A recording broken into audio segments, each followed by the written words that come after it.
राधे राधे दोस्तों। आज मैं आपके लिए एक हिंदी पारिवारिक कहानी विवाह मेरी जिंदगी मेरी पसंद लेकर आई हूँ। तो चलिए शुरू करते हैं। राहुल बेंगलोर में इंजीनियरिंग कॉलेज का फर्स्ट ईयर का स्टूडेंट है और आज ही अपने घर कानपुर आया है क्योंकि उसके बड़े भाई राजीव की शादी फिक्स हो गई है। राहुल दो भाई और एक बहन है। बहन रिया दोनों भाइयों से छोटी है। अभी वो 9वीं कक्षा में पढ़ रही है। राहुल खुशी खुशी घर आया था अपने भाई राजीव की शादी की बात सुनकर, पर घर आकर पता चला कि राजीव बहुत दुखी है और अपने कमरे में दर्द भरे गीत सुनता रहता है। राहुल ने अपनी मम्मी से पूछा कि राजीव भाई अपनी शादी से खुश नहीं है क्या, पर मम्मी ने उसकी बात टाल दी और बोली, बेटा तुम इतनी दूर से आया है, थक गया होगा, जा जाकर फ्रेश होकर आ, मैं खाना निकालती हूँ। थोड़ी देर बाद राहुल डाइनिंग टेबल पर खाना खाने बैठा था और सामने की कुर्सी पर राजीव खाने को घूर रहा था। तभी पापा दुकान से आ गए और राजीव ने खाना खाना शुरू कर दिया। रात में राहुल और राजीव सोने गए तो राहुल ने पूछा, क्या बात है भाई, आपकी शादी होने वाली है और आप लड़कियों की तरह सैड गाने सुन रहे हो। अरे आजकल तो लड़कियां भी खुशी खुशी विदा होती हैं और एक आप हैं जो शोक मना रहे हो। राजीव ने राहुल की बात तो सुनी पर कोई जवाब नहीं दिया और मोबाइल पर कोई और गीत सर्च करने लगा। फिर राहुल को किसी फिल्म का सीन याद आ गया जिसमें अपनी होने वाली दुल्हन से हीरो बात करना चाहता था और उसके पास हीरोइन का नंबर नहीं था, इसीलिए बहुत परेशान था। लेकिन फिर भी हीरो ने सैड गाने तो नहीं सुने थे। फिर राजीव क्यों सुन रहा है? जब राहुल को अपने मन से कोई जवाब नहीं मिला तो उसने राजीव से फिर से पूछा, अगर होने वाली भाभी से बात करनी है तो मैं मम्मी से नंबर पूछूं। अभी राहुल जा ही रहा था कि राजीव ने उसका हाथ पकड़ लिया और उसे रोका। बैठ भाई, मैं बताता हूँ, मैं पूजा को बहुत प्यार करता हूँ और उसी से शादी करना चाहता हूँ। अरे तो पापा को बताया क्यों नहीं? बताया था पर उन्होंने मेरी बात नहीं सुनी और कहा कि एक बार सुमन को देख लो, मेरी पसंद को दाद दोगे। पर पापा मैं उससे प्यार करता हूँ, सब जानता हूँ। मैं आजकल के बच्चों की पसंद और प्यार को आज तो ऐसे लगेगा कि अगर नहीं मिली तो जीना छोड़ देंगे और कुछ दिन बाद कहेंगे ब्रेकअप। फिर तो राहुल चुपचाप राजीव के पास बैठ गया। जब पापा ने भाई की बात नहीं सुनी तो भला राहुल की बात कैसे सुनते? और फिर राहुल राजीव को खुश करने के लिए कहने लगा, जाने दे भाई, अभी तेरी पूजा के साथ प्यार की कहानी ज्यादा आगे नहीं बढ़ी। क्या पता सुमन वास्तव में बहुत अच्छी हो। और मन में सोच रहा था कि मैं तो अपनी पसंद की लड़की से शादी करूंगा, चाहे हिटलर का सामना करना पड़े। राजीव ने राहुल को सोचते हुए देखा और फिर से मोबाइल में सॉन्ग सुनने लगा, पर इस बार ईयरफोन लगा लिया था। अब शादी का दिन नजदीक आ गया था तो हल्दी, मेहंदी और संगीत सारी रस्में पूरी की जा रही थी, पर राजीव का मुंह हर वक्त बना रहा। और फिर वो वक्त आया जिसका इंतजार हर लड़के को होता है जो जवानी के दहलीज पर पाँव रखते हैं, यानी कि सुहाग रात। पर राजीव तो अपने कमरे में जा ही नहीं रहा था कि जब नहीं जाऊंगा तब पापा को समझ आएगा और शायद किसी ने पापा को जाकर ये बात समझा दी और वो इधर ही आ रहे थे, यानी राजीव के सुहागरात वाले कमरे के पास। और पापा को देखते ही भाई सीधा अपने कमरे में घुस गया। राहुल बड़बड़ाते हुए बोला, अगर इतना ही डर लगता है भाई साहब को तो इतना तड़फना क्यों रहे थे? अब राजीव अपनी दुल्हन के साथ था तो बाकी लोग अपने अपने स्थान ढूंढकर सोने चले गए। राहुल के ट्रेन की टिकट बुक थी पर मम्मी ने उसे रोक लिया कि बेटा 2-3 दिन रुक जा, अगर तेरे भाई ने कल फिर कोई तमाशा किया तो मैं तेरे पापा को अकेले नहीं संभाल पाऊंगी। मैं बेंगलोर भी नहीं गया और सुबह सुबह मुझे एक बड़ा सरप्राइज मिल गया। हुआ यूं कि सुबह मैं सोफे पर सो रहा था कि भाई ने मुझे जगाया, राहुल उठ यार। मैंने हड़बड़ाते हुए आंखें खोली और भाई से पूछा, इतनी सुबह सुबह कहीं पूजा के साथ भागने का प्लान तो नहीं बना लिया आपने? देखो भाई, अगर ऐसा है तो इरादा बदल दो अपना। अगर भागना था तो ये सब पहले करना चाहिए था। अब अगर शादी होने के बाद भाग गए तो हमारी बदनामी होगी, सो होगी भाभी की तो जिंदगी बर्बाद हो जाएगी। मैं बिना रुके बोले ही जा रहा था कि भाई ने मेरे मुंह को अपने हाथ से बंद किया और कहा, बस यार चुप हो जा, सांस तो ले ले। मैं तो तुझे ये कहने आया था कि तेरी भाभी को पूजा के बारे में कुछ पता नहीं चलना चाहिए, नहीं तो उसका दिल टूट जाएगा। तभी सीढ़ियों से किसी के उतरने की आहट हुई। हमारी नजर ऊपर गई तो वो मेरी नई नवेली भाभी और भाई की दुल्हन थी जो कि नीचे आ रही थी। भाई ने मुझे एक बार फिर से इशारे से मना किया और तेजी से सीढ़ियां चढ़कर भाभी के पास पहुंचा। मैं तो भाई की बात सुनकर शॉक रह गया था और अब भाई की बातें सुनकर बेहोश होते होते बचा। भाई भाभी से कह रहा था, अरे मेरी सोना नीचे क्यों आ रही थी? कुछ चाहिए था तो मुझे बोल दिया होता। और फिर भाभी ने कहा, जी पानी चाहिए था, मैं अभी लेकर आता हूँ, चलो तुम्हें रूम में छोड़ देता हूँ। भाभी बोल रही थी कि मैं चली जाऊंगी, पर नहीं, भाई ने पहले भाभी को कमरे में पहुंचाया और फिर पानी लेने किचन में गया और मैंने उससे रोककर कहा, ये क्या हो रहा है भाई? क्या पानी लेकर जा रहा हूँ और क्या? मैंने कहा, समझ तो आप भी खूब रहे हो। तब भाई ने अपने बाल में उंगलियां फेरने लगे और कहा, बच्चू तेरी शादी होगी तो समझ आएगा, अभी हट आगे से, तेरी भाभी को प्यास लगी है। और मेरा गला सूखने लगा ये सोचकर कि जो भाई रात तक भाभी का नाम सुनने का भी रवादार नहीं था, सुबह तक ऐसा कौन सा जादू हो गया कि इतना चेंज। खैर मुझे क्या है, अच्छा है, आराम से बेंगलोर जा सकता हूँ अब। और तब याद आया, ओह शिट, टिकट तो कैंसिल कर दिया है, अब 2-3 दिन बाद ही जा सकता था। और ये 2-3 दिन सोना बाबू और मेरी जान सुन सुनकर मेरे कान पक गए। और जब हिटलर पर नजर डालता ये देखने के लिए कि उन्हें कैसा लग रहा है, तो वहाँ एक विजय से दिखाई देती कि मैं ना कहता था कि मेरी पसंद राजीव को भी बहुत पसंद आएगी। अब देख लो। खैर 2 दिन बीते और भाभी से बात होना तो दूर, भाई भी पराया हो चुका था। 4 साल बाद मेरी जॉब लग गई और मैं छुट्टी लेकर घर आया हूँ क्योंकि मेरी छोटी बहन की शादी फिक्स हो गई है। मेरी तरह आप भी चौंक गए होंगे।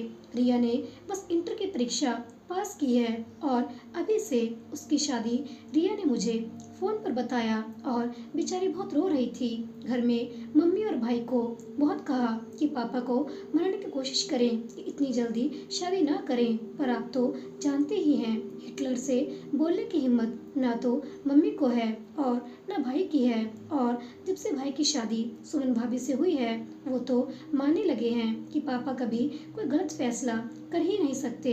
इसलिए रिया की उम्मीद अब मुझ पर आ टिकी है। तो मैं घर पहुंचा और मेरी प्यारी बहन को ढेर सारी तसल्ली दी कि चाहे कुछ भी हो, पापा से बात करूंगा और मना भी लूंगा कि अभी रिया की शादी ना करें, कम से कम बीए तो करने दें। रात को पापा आए और हम सब डाइनिंग टेबल पर बैठकर खाना खा रहे थे कि मैंने बात शुरू की, पापा हम दोनों भाइयों को आपने इतना पढ़ाया और अपनी छुटकी की चुटपन में शादी कर रहे हैं, कम से कम बीए तो पढ़ाएं। पापा ने मुझे देखा और मैं घबरा गया। कितनी मुश्किल से अपनी बात बोली थी और अब मेरा मन डगमगाने लगा था कि पापा ने कहा, अच्छा लगा मुझे कि तुम्हें अपनी बहन की फिक्र है, पर मैं भी उसका बाप हूँ, शादी के बाद भी वो पढ़ पाएगी। मैंने उसके ससुराल वालों से पहले ही बात कर ली है, अब मेरे पास कहने को कुछ नहीं था। फिर पापा ने पूछा और कुछ कहना था, मैंने अपना सिर ना में हिला दिया। तो शादी तो फिक्स थी, सो होनी ही थी। रिया रोते रोते विदा हो गई। अब ये आंसू मायके वालों से जुदाई के थे या अपनी जल्दी शादी होने के, मुझे पता ही नहीं चला। और रिया से पूछकर मैं उसे और रुलाना नहीं चाहता था। मेरी छुट्टी खत्म हो गई थी। अब ये आंसू मायके वालों से जुदाई के थे या अपनी जल्दी शादी होने के, मुझे पता नहीं चला। और रिया से पूछकर मैं उसे और रुलाना नहीं चाहता था। मेरी छुट्टी खत्म हो गई थी तो मैं भी अपनी नौकरी पर चला गया। आज 1 साल बाद मैं अपने घर आया हूँ, पूरे महीने भर की छुट्टी लेकर। बहन रिया भी आई हुई है। कुछ दिन बाद मोहल्ले की एक शादी में जाना हुआ। मैं बेमन से एक खंबे की ओट लेकर खड़ा था। जयमाला की रस्म हो रही थी। वर वधू एक दूसरे को जयमाला पहना रहे थे और अन्यास ही मेरी नज़र दुल्हन के बगल वाली लड़की पर जाकर रुक गई। बड़ी बड़ी काली आंखें, गोरे गोरे गाल और मुस्कुराते गुलाबी होंठ और मोतियों से चमकते दांतों की पंक्तियां। मैं तो जैसे उसकी खूबसूरती में खो सा गया और खुद को उसके सपने देखने से रोक नहीं पाया। मैं तो तब ख्वाब से जगा जब मेरी बहन रिया मुझे बोल रही थी, कहाँ खोए हो भाई, चलो खाना खाने, फिर घर जाना है। मैं तुरंत होश में आया और रिया को वो लड़की दिखाना चाहता था, पर सामने वो नहीं थी। मैं इधर उधर देखने लगा कि शायद यही कहीं हो, पर वो तो कहीं दिखाई नहीं दी। रिया ने मुझे टोका, क्या ढूंढ रहे हो? अभी दुल्हन के साथ जो लड़की लहंगा पहने खड़ी थी, मैं उसे तुम्हें दिखाना चाहता था, पर कहीं है ही नहीं। आपको क्या करना है? कैसी बहन है? तुझे अपने भाई के लिए भाभी नहीं लानी? ओह सॉरी भाई, बताओ ना कैसी दिखती है वो? वो बहुत प्यारी लग रही थी। बड़ी बड़ी काली आंखें और गोरे गोरे गाल। जब हंसती है तो अब क्या बोलूं, बहुत खूबसूरत है। आपने जैसा बताया है वैसी एक लड़की देखी है मैंने भी। उसे कोई बुलाने आया था, इसीलिए उसका नाम सुन लिया मैंने। जल्दी बता, क्या नाम है उसका? कशिश। वाह, नाम में कितना प्यारा है, कशिश। मैंने होठों से दोहराया। लेकिन भाई अब खाने चलो, वैसे भी वो चली गई है तो रुककर क्या फायदा, और वैसे भी आज बात भी नहीं की मैंने समर से।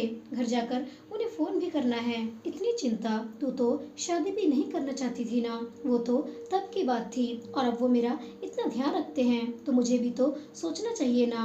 अब चलिए प्लेट लेते हैं। मैंने फिर अपनी बहन का अनुसरण किया और खाना खाकर घर आ गया। पूरी रात कशिश के आगोश में बिताने के बाद सुबह 7 बजे मीठी मीठी नींद में था कि पापा की आवाज़ ने मेरी नींद चैन सब चुरा लिया। जोर जोर से मम्मी को बता रहे थे कि आज अपने बचपन के दोस्त से मुलाकात हुई पार्क में, उसका तबादला हो गया है और अब वो कानपुर शिफ्ट हो गया है। मुझे मन ही मन गुस्सा आ रहा था कि इसमें इतना चहकने की क्या बात है। तभी जैसे मेरे सिर पर बम फूटा। पापा बोल रहे थे, मेरे दोस्त की बेटी बड़ी खूबसूरत है, वो अपनी बेटी के लिए रिश्ता ढूंढना चाहता था, और बातों बातों में मुझे उसकी तस्वीर दिखाई। मैंने तो देखते ही हाँ कह दिया। अब तुझे परेशान होने की जरूरत नहीं है। मुझे अपने छोटे बेटे राहुल के लिए तेरी बेटी बहुत पसंद है। इससे हमारी दोस्ती रिश्तेदारी में बदल जाएगी। आज मैं बहुत खुश हूँ। राहुल की माँ मेरे दिलो दिमाग में कशिश समाई हुई थी, और पापा पता नहीं अपने किस दोस्त की बेटी से मेरी शादी करवाना चाहते थे। मैं अपने पैर पटकते हुए रूम में चला गया। रिया मुझे नाश्ता करने के लिए बुलाने आई, पर मैंने उसे वापस भेज दिया कि अभी मेरा पेट हिटलर की बातें सुनकर ही भर गया है। उसने शायद मम्मी को बोल दिया कि मेरा पेट दर्द कर रहा है, इसलिए मम्मी ने मेरे लिए गर्म पानी में नमक मिलाकर भेज दिया। मैंने उसे गुस्से से देखा और बोला, तुझे भी बताना पड़ेगा कि मैं गुस्सा हूँ। फिर रिया मेरे पास बैठकर मुझे समझाने लगी कि एक बार लड़की देख लो, फिर डिसाइड करना कि शादी करनी है या नहीं। रिया की बात सुनकर मेरे दिमाग में एक प्लान आ गया तो मेरे होठों पर मुस्कान आ गई, और रिया को लगा कि मैंने उसकी बात मान ली है। मैं आराम से उठकर तैयार हुआ, नाश्ता किया और बातों बातों में मम्मी से पापा के दोस्त का फ़ोन नंबर पूछ लिया, और अब अपने रूम में आकर उस नंबर पर कॉल कर रहा था। मेरी किस्मत आज बहुत अच्छी लगी मुझे। फ़ोन शायद अंकल की बेटी ने उठाया था। मैंने कहा, हेलो जी, आप कौन बोल रहे हैं? मेरी जान, पहले अपना नाम तो बता दो, हम तो तुम्हारी आवाज़ सुनकर अपना नाम भी भूल गए हैं। लड़की ने पागल बोलकर फ़ोन काट दिया। मैंने थोड़ी देर बाद फिर कॉल किया। इस बार फिर उसी ने उठाया और हेलो कहा। हाय, आपकी आवाज़ बहुत प्यारी है, अपना नाम तो बता दीजिए, मैंने कहा, और उधर से कुछ बोलने का इंतज़ार कर रहा था, और फिर एक भारी आवाज़ आई। शायद फोन अंकल ने ले लिया था। बरखुरदार, शायद तुम्हारे खून में कुछ ज़्यादा ही गर्मी आ गई है, अपना नाम तो बताना। और मैं तो बस इसी बात का इंतज़ार कर रहा था बोला, अंकल मैं राहुल बोल रहा हूँ, पापा से आपका नंबर लिया था। वो क्या है ना, मैं एक बार आपकी बेटी से मिलना चाहता था, तो क्या अभी आ जाऊँ आपके घर? और वो शायद समझ गए थे कि उनका दोस्त भले ही अच्छा है पर उसका बेटा बिल्कुल संस्कारी नहीं है, और ऐसे लड़के से अपनी बेटी की शादी करने के लिए 10 बार सोचना होगा। उन्होंने कहा, बेटा अभी तो बहुत रात हो गई है, कल अपने परिवार के साथ आना। और मैं खुद को तैयार कर रहा था कि सुबह सुबह हिटलर की अदालत में मेरी पेशी होगी। पर सुबह नाश्ता करते हुए पापा ने थोड़ा उदास होकर कहा कि उनके दोस्त की बेटी की शादी कहीं और तय हो गई है, इसलिए उसने माफ़ी मांग ली है। और मैंने मन ही मन भगवान से धन्यवाद कहा, और पापा के दोस्त को भी, जिन्होंने मेरा नाम भी नहीं लिया और रिश्ता भी तोड़ दिया। अब मैं खुद को बहुत हल्का महसूस कर रहा था। इस वक्त मेरे मन में कोई ग्लानि नहीं थी। अब मैंने मम्मी को शादी में देखी लड़की के बारे में बताया, और इस बार पापा ने भी कोई ऑब्जेक्शन नहीं किया। लड़की के बारे में पता लगाया गया। उसके माँ बाप नहीं थे, वो अपने भैया भाभी के साथ रहती थी। जितने लोगों से भी पता करने की कोशिश की, सबने कशिश के बारे में अच्छी बातें ही बताई, और मेरी शादी की राह में कोई अड़चन भी नहीं आई, क्योंकि हमें दहेज भी नहीं चाहिए था। और कशिश के भाई इस बात से बड़े खुश हुए। मैं जल्दी जल्दी से कशिश को अपना बना लेना चाहता था, इसीलिए सगाई के लिए भी मना कर दिया, और आज मेरी शादी हो रही थी। मैं तो ऐसे भी एक हैंडसम नौजवान हूँ, और मेरे घर में मैं पहला मर्द बना जो अपनी मर्जी से शादी करने जा रहा था। सारी रस्मों के दौरान मेरा चेहरा देखने लायक था। मैं अपने गर्व से चूर लग रहा था, जैसे कि मैंने कोई जंग जीत लिया है। मम्मी ने मेरी नज़र उतार ली। हाय मेरा बेटा, कितना प्यारा लग रहा है। मेरी गर्दन शान से ऊंची लग रही थी मुझे। इसी अकड़ और बेखबरी में मेरी जयमाला की रस्म हो गई, और मैंने कशिश की मांग में सिंदूर भरा, फिर मंगलसूत्र पहनाया। एक बार को मुझे लगा कि शायद कशिश वो लड़की नहीं है जिसे मैंने पसंद किया था। फिर सोचा शायद ज्यादा मेकअप से चेहरा अलग लग रहा है, इसीलिए जब सुहागरात के लिए कशिश को तैयार करने की बारी आई, तो मैंने अपनी भाभी और रिया को बोल दिया कि मुझे ज्यादा मेकअप पसंद नहीं है, कशिश को ज्यादा मेकअप मत लगवाना। सबको मेरी बात बहुत अजीब लगी, पर फिर भी उन्होंने मेरी बात मान ली। मैंने थोड़ा संशय के साथ सुहागरात वाले कमरे में कदम रखा और दरवाजा बंद किया। मेरे दिल की धड़कन बढ़ गई थी। मैं अपनी दुल्हन का घूंघट उठाने जा रहा था और सोच रहा था कि मेरे अंदेशे गलत साबित हों। मैंने घूंघट उठाया और कशिश ने शर्म से अपनी पलकें झुका ली। मैंने अपने हाथ से उसका चेहरा उठाया, और जैसे उसका चेहरा उठाया मैं होश खो बैठा। ये तो वो लड़की है ही नहीं जिसे पाने के लिए मैंने इतने जतन किए थे। ऐसा नहीं था कि कशिश सुंदर नहीं थी, पर मेरे दिल को जो पहली नजर में भा गई थी वो लड़की कशिश हरगिज नहीं थी। मैंने एक झटके से कशिश के चेहरे से अपना हाथ हटा लिया और उसके पास से उठ गया। ये क्या हो गया था? मुझे खुद पर गुस्सा आ रहा था कि एक बार लड़की देखने की भी जरूरत नहीं समझी मैंने, बस अपने पापा की पसंद को नहीं मानने के चक्कर में। पर अब क्या हो सकता था? अब तो जिंदगी भर एक ऐसी लड़की को झेलना था जिसे मैं आज पहली बार मिला था। मेरे भाई और बहन को जब पता चलेगा तो वो भी मेरा मजाक उड़ाएंगे। मैं कमरे में चहलकदमी कर रहा था। आखिर कशिश से रहा नहीं गया और उसने धीरे से पूछा, क्या बात है जी, आप परेशान हैं? अब इसमें तो कशिश की कोई गलती है ही नहीं थी, पर मुझे उस पर बहुत गुस्सा आ रहा था। फिर भी अपने गुस्से को शांत किया और कहा, सर दर्द हो रहा है मेरा। कशिश पलंग से नीचे उतरकर मेरे पास आई और मेरा हाथ अपने हाथ में ले लिया और मुझे पलंग पर लेट जाने को कहा, और हल्के हाथों से मेरे सर पर मसाज करने लगी। मेरा मन तो कर रहा था कि उसे मना कर दूं, लेकिन वो बहुत अच्छी तरह दबा रही थी।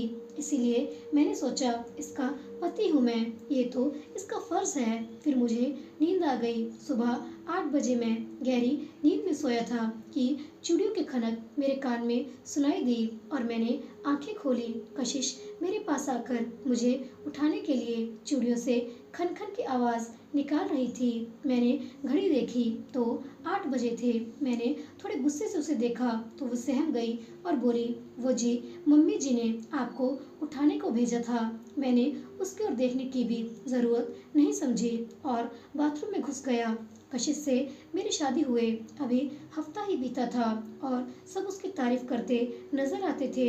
मम्मी पापा हो या भाई भाभी, सबसे बड़े प्यार से पेश आती, घर के सारे काम बहुत मन से करती।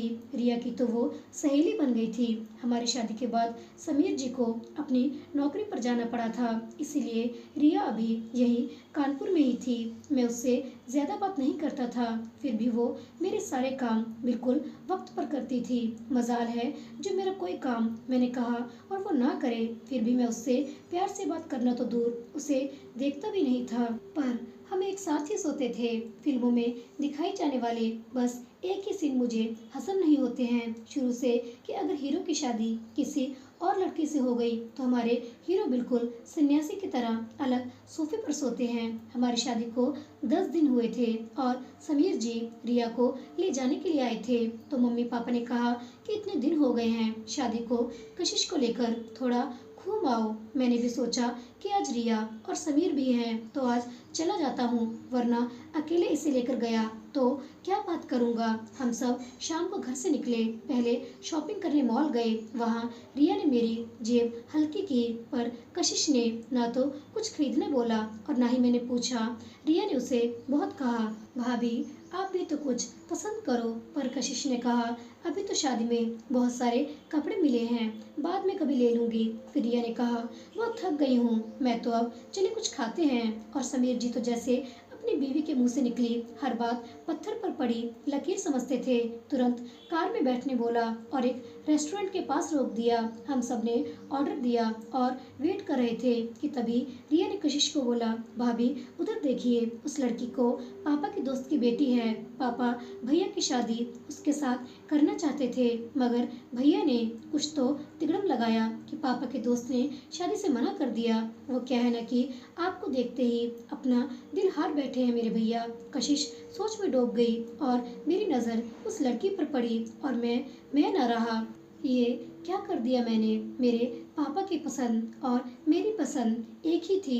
मुझे ऐसा लगा जैसे सारी दुनिया मुझ पर हंस रही है। चला था अपने पापा की मुखाफिल करने, तो अब भुगतो। सच कहा है किसी ने, अपने माता पिता को दुखी करके कोई खुश नहीं रह पाया आज तक, तो मेरी क्या बिसात है। मैंने अपने सर पर हाथ रख दिया। वेटर खाना लेकर आ गया था। समीर जी रिया को प्यार से अपने हाथ से खिला रहे थे। मैंने एक नज़र कशिश पर डाली, वो अभी भी सोच में डूबी हुई थी। उसका सोचना भी सही था कि जब मैंने उसे पसंद करने के बाद शादी की थी तो उससे प्यार से पेश क्यों नहीं आता था। और इधर मैं जो धीरे धीरे कशिश को प्यार से अपनाने की बात सोच रहा था, मेरी सोच फिर से बदल गई थी। मैंने धीरे से रिया से पूछा, उसका नाम क्या है। दिव्या नाम है उसका, पर आप क्यों पूछ रहे हैं। मैंने चुप रहने में ही अपनी भलाई समझी। मैंने और कशिश ने खाने को हाथ भी नहीं लगाया था। रिया ने ये देखा तो मुझसे और कशिश से खाने को कहा कि जल्दी खाइए, फिर घर भी जाना है। मैंने थोड़ा सा उनका मन रखने को खाया और फिर घर के लिए निकल गए। रिया अपने ससुराल चली गई थी और मेरी छुट्टियां भी खत्म हो गई थी। मैं तो कशिश को छोड़कर जाना चाहता था, पर मम्मी पापा ने उसे मेरे साथ ही भेज दिया। शादी को साल पूरा होने वाला था और मेरा व्यवहार कशिश के साथ ऐसा था जैसे वो बस मेरे हर काम करने वाली गुलाम हो। मेरे सारे काम बिल्कुल समय पर पूरे हो जाते थे और मेरे होठों से उसके लिए प्यार के दो बोल भी नहीं निकलते। मैं उसे लेकर कहीं नहीं जाता। एक दिन ऑफिस की ओर से एक फंक्शन ऑर्गेनाइज किया गया था। उसमें सारे स्टाफ अपनी पत्नियों को लेकर आए थे। मैंने हाथ में कोल्ड ड्रिंक की बोतल ली और ऐसे ही इधर उधर देख रहा था कि चेयर पर बैठी एक औरत पर मेरी नजर पड़ी। गौर से देखने पर पता चला कि ये तो दिव्या है, पर ये कितनी मोटी हो गई है। चेहरा तो ठीक ही लग रहा था क्योंकि किलो भर मेकअप पोत रखा था उसने, पर कमर एकदम कमरा बन गई थी। सामने ही उसका पति खड़ा था जिसने अपने कंधे पर लेडीज पर्स टांग रखा था। दिव्या ने शायद उसे कुछ लेने भेजा था और थोड़ी देर बाद वो एक हाथ में खाने से भरी प्लेट और दूसरे हाथ में आइसक्रीम लेकर पर्स संभालता हुआ चला आ रहा था। और अब वो दिव्या के सामने खड़ा था। मुझे देखकर उबकाई आने लगी जब वो बड़े बड़े कौर निगल रही थी और जल्दी ही पूरी प्लेट साफ कर दी। मेरा ध्यान कशिश को याद करने लगा, जो हर काम एक सलीके से करती थी और खाने वक्त तो उसके मुंह से बिल्कुल आवाज़ नहीं होती थी। उसे देखकर तो मैं ठीक से खाने लगा था और यहाँ ये दिव्या कैसी बेहिस की तरह खा रही थी। मैंने अचानक से सोचा, जैसे दिव्या मेरी पत्नी है और मैं उसके सामने वेटर बना खाना लाकर दे रहा हूँ। लेडीज पर्स टांगे हुए दिव्या की जी हजूरी करने में लगा हूँ। मुझे जोर से झुर्झुरी आ गई।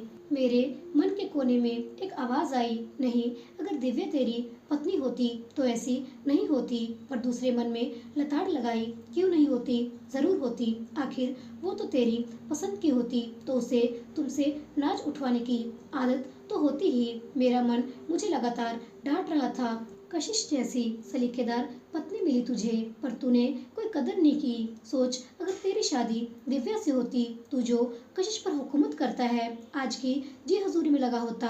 और आखिर क्या कमी है कशिश में? और मैंने खुद को कहा, कोई कमी नहीं। मुझे अब पार्टी में रुका नहीं गया और मैं अपने घर के लिए निकल पड़ा। रास्ते में याद आया कि आज तो मेरी शादी की सालगिरह थी और मैंने एक गिफ्ट शॉप पर कार रोकी और गिफ्ट पैक करवाया और अपने घर पहुंचकर बेल बजाई। कशिश ने दरवाज़ा खोला और चौंक कर बोली, आप तो पार्टी में गए थे, मुझसे रुका नहीं जा रहा था। अपनी गलतियां जल्दी से सुधार लेना चाहता था मैंने एक हाथ से दरवाज़ा बंद किया और दूसरे हाथ से कशिश का हाथ पकड़कर साथ चलते हुए अंदर आया और फिर उसे सोफे पर बिठाया और खुद नीचे झुककर उसे गुलाब का फूल देते हुए उसके हाथ चूम लिया और हैप्पी एनिवर्सरी कहा। कशिश की आंखों में आंसू आ गए। मैंने आगे बढ़कर उसके आंसू पोंछे और बोला, सुबह का भूला अगर शाम को वापस आ जाए तो उसे भूला नहीं कहते हैं ना, प्लीज मुझे माफ कर दो।